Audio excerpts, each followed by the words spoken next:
Pembe bir madalya gördüm yüreğimde. Işık şekerden çabuktan.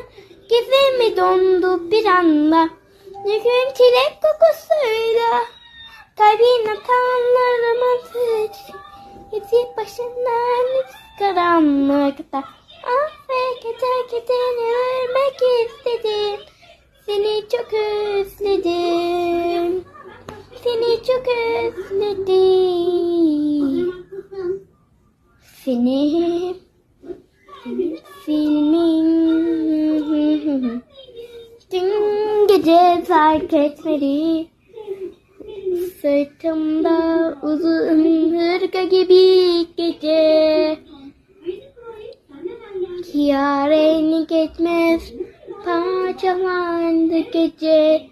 Hatıra ömür kalmaz. Gete gete. Ne yapıyorsun sen?